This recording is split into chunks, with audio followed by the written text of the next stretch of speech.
What's up, everybody, and welcome to a WNBA State of Mind where we mainly discuss basketball, but we love other sports. And as usual, I got my guy Don Dada here on the show to chop it up on Sunday.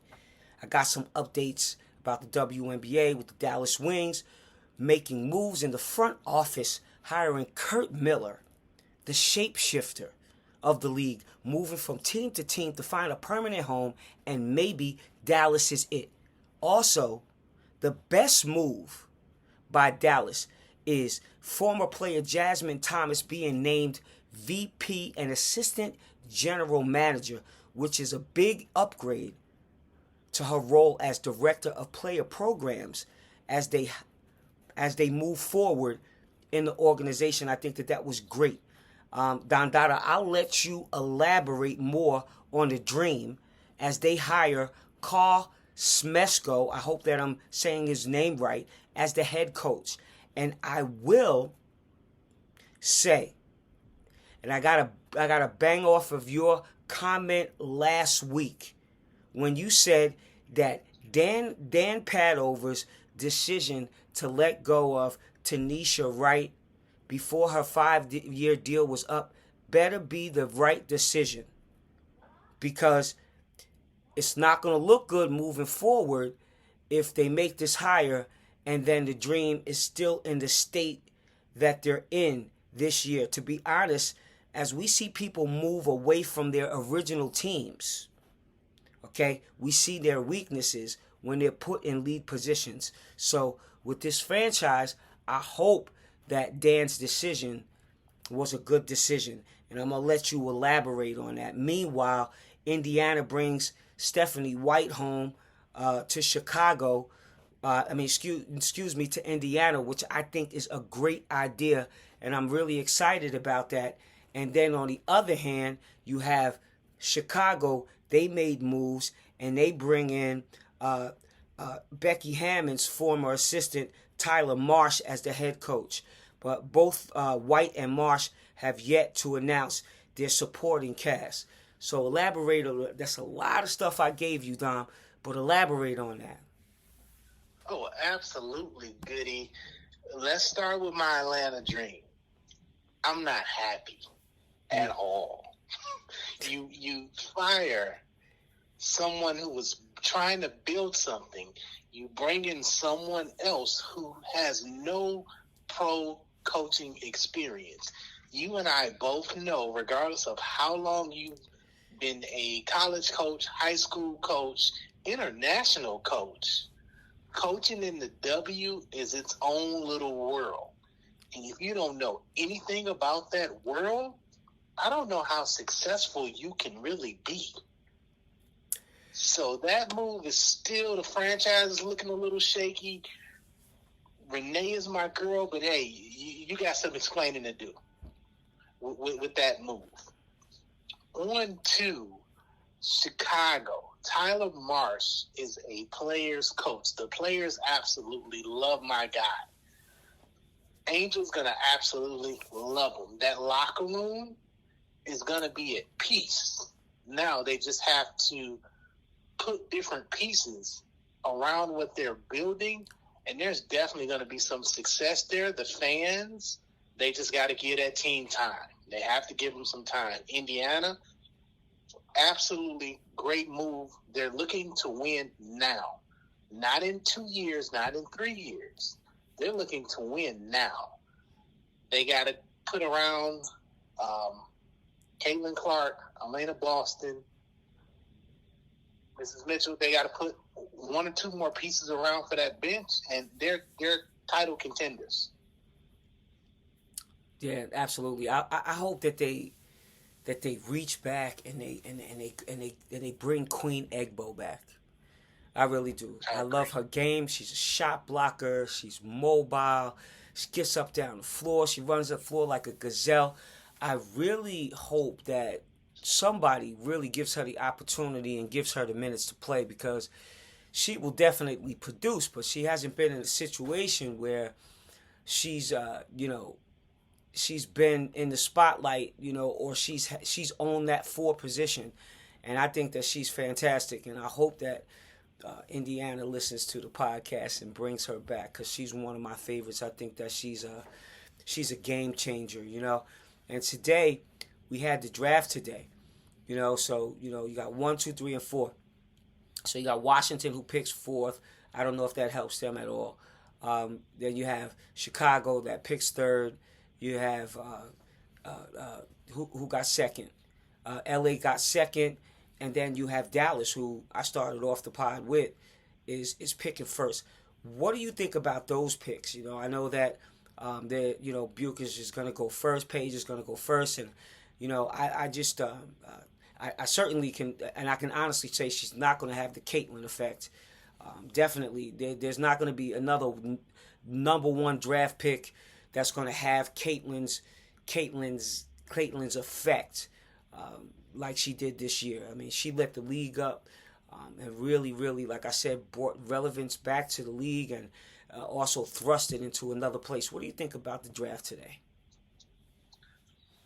You know, some of those teams, just like you said with the Washington Mystics, I don't know if they have the front office personnel to really dig deep, and I don't know how much scouting was done in order for them to get that fourth pick, because this is one of those drafts where, if you in that bottom 5 and under, you have to really have done your homework to get you a player that's going to help. You know, I would have loved to see the Los Angeles Sparks get that number 1 pick. When you pair a guard like Olivia Miles, who in my estimation will be the best rookie out of this particular class, Paige is fantastic. But you know, coming into the W, she's going to be headhunted. I don't know if she has that Caitlin Clark moxie to where she's at the heart to go through those battles night in and night out. She's had some injury concerns over her college career, so I'm not really sure how that's going to pan out with the Dallas Wings. And now Arika, she's going to have to get that ball up a little bit. You know, you got a highly talented rookie that scores coming in. Yeah, she's going to help you, but when the game is tied and it's coming down to those last 2 minutes, Arike, she's got that dog in her. She wants the basketball. She wants everybody out of her way. She wants that isolation at the top of the key. But if the coach is calling for, hey, you know, I need you to be a decoy, is she going to be okay with that for Paige Beuckers? I don't think so. Yeah, absolutely. That'll be interesting to see. You know, that'll be interesting to see if Arike could peel back some of herself and, you know, allow this rookie to shine. You know, I remember, you know, playing in Utah, and we had a good team, but we were missing a piece, and Marie Ferdinand came to play on the team, and Marie Ferdinand, you know, moved a couple of people out, but at the same time, you know, us vets, we made room for her, and it's really important for you to make room for a person and allow them to grow. You know, I took her under my wing, and it's like, listen, let's get in the gym and shoot. Let's learn each other's tendencies. So, you know, Margot took her under her wing. So, I mean, Marie knew that you know, she was an intricate part of the team from the very beginning, and we didn't mind her taking that last minute shot because a lot of times, you know, she was quicker than most of the people that were guarding her. So, you know, that'll be interesting to see. And you're listening to a WNBA State of Mind as we continue to pump up the volume on these podcast drops. We talked about the moves that were made this week as far as, you know, Dallas was concerned, as far as Indiana was concerned, Chicago was concerned, and, Atlanta was concerned. But we got to talk about these other teams. Like, who would you hire for the LA Sparks? Who would you hire for Connecticut Sun? Who would you hire for Washington? Who would you hire for the Valkyries? I mean, there's coaches that are certainly out here, but it doesn't necessarily mean, as you can see from last week's past, that they're not necessarily going to go into the pool.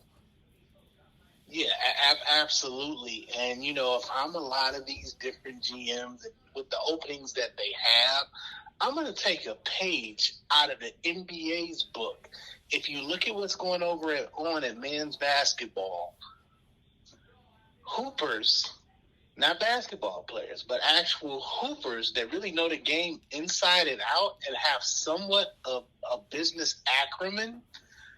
We need more basketball people in basketball. You take the Cleveland Cavaliers, for instance. They are 14-0. Who is their general manager? Most people don't know. Mike Gansey.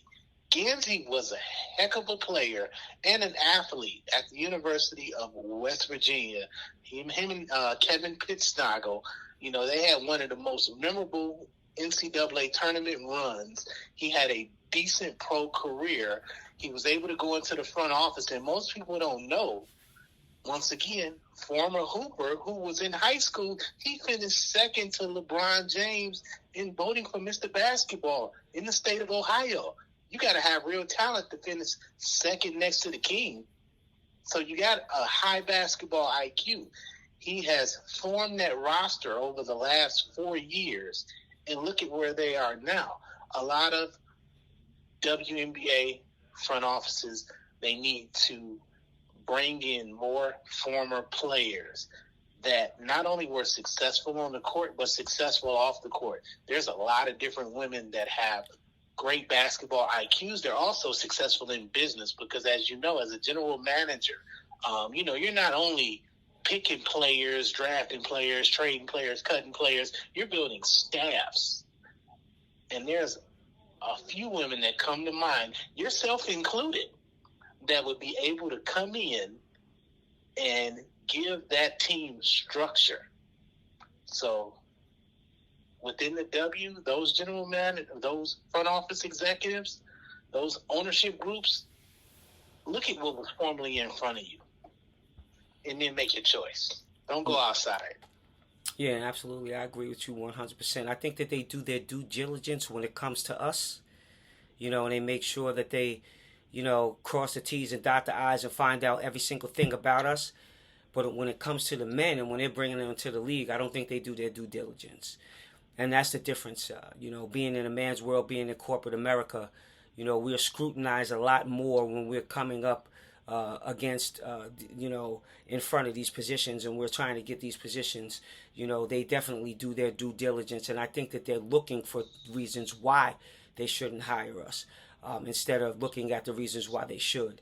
I'm just going to keep it 100 in regards to that. No discrimination against anybody, no hate against anybody. It just is what it is. And we're all about the truth over here in the WNBA State of Mind, where we're kicking it. I'm sitting here with my guy, Don Dada, and we're chopping it up about the draft. We're talking about, all of the transactions that have happened this past week in the WNBA.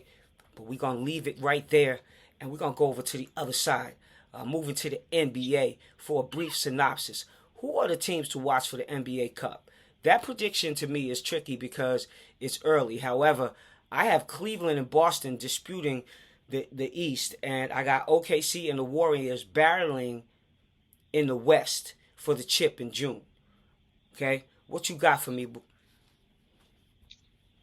I would say for the Eastern Conference, as it stands right now, it's definitely Boston. They're in that fray. Cleveland they're doing great now, but they're, any team, when you're on the rise like that, you're going to have some up and downs. Mm-hmm. The catalyst within the Eastern Conference that's going to shock a lot of people is the Orlando Magic.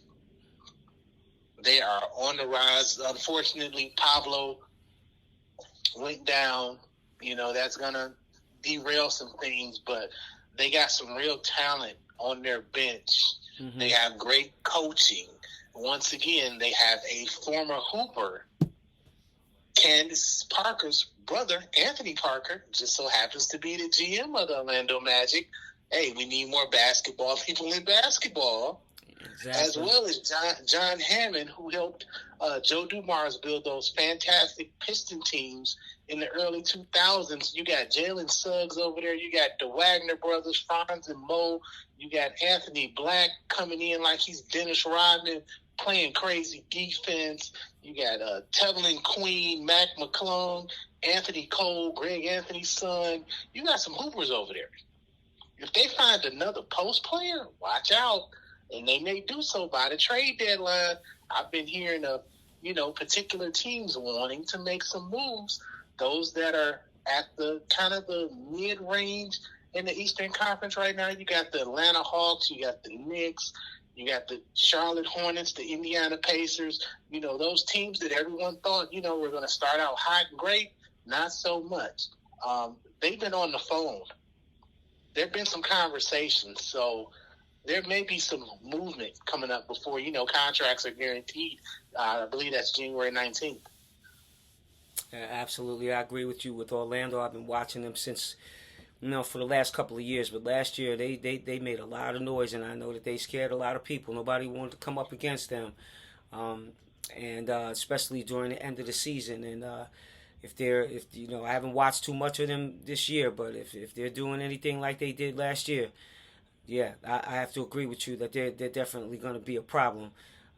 And like I said, you're listening to a WNBA State of Mind. We're chopping it up, just giving a few, just a short take today, a few predictions on the NBA, because the season is still early.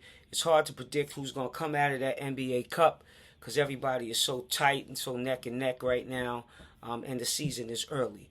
But don't forget, and like I said, thanks for another showing. Don't forget to download, share, like, repost, subscribe, and talk about the WNBA State of Mind. Sammy Sosa. Peace out.